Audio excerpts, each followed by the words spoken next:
ng Police Regional Office 3 ang isang establishmentong ito sa Pampanga upang arestuhin ang miyembro at leader ng tinaguriang termite gang na nambibiktima ng mga bangko, jewelry shop at convenience store sa rehiyon.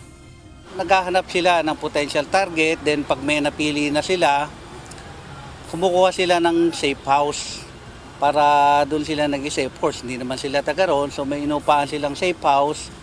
Ayon sa mga otoridad, gumagamit ang grupo ng iba't ibang sasakyan at plaka upang hindi matunton. Ayon kay Pro 3 Director, Police Brigadier General Jess Mendez, nakatulong ang backtracking sa mga CCTV footages para matukoy ang kinaroroonan ng mga suspect at maaresto ang mga ito. We've been tracking them since the March 22 incident in Palayan City. So hanggang napaila ng kaso, then ito nga yung recent backtracking natin after the Bamban case. Na-locate namin siya somewhere in Porac. Then nagkaroon tayo ng dalawa na huli natin doon, kasama siya. Then nagkaroon tayo ng follow-up operation dito sa may Mabalacat at nahuli din natin yung dalawang kasama niya. Sa lugar kung saan sila nahuli, nakuha pa sa mga suspect ang iba't ibang gloves na ginagamit sa pagnanakaw. Ang vault na kinuha sa pinasok nilang mga establishmento, ilang baril at mga granada. Bukod sa robbery sa Banban, sangkot din ang grupo sa iba pang nakawan sa rehiyon. Prior to that, meron din silang inoperate sa Isabela, 3 convenience store. Then sila din yung mga nakasuhan namin, yung pumasok sa Rural Bank na sa Palayan City noong March 22.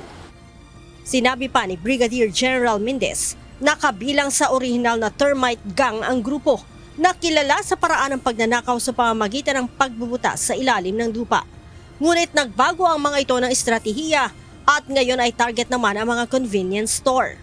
Ngayon, nag-divert na sila into pagpasok na ng mga convenience store kasi mas mabilis nga naman na makukuha nila. Imagine, it will take days or even weeks para ma-accomplish nila yung pagpasok sa isang establishment. Dito, in less than 20 minutes makuha nila. Kaya lang, buhat-buhat nila yung bolt.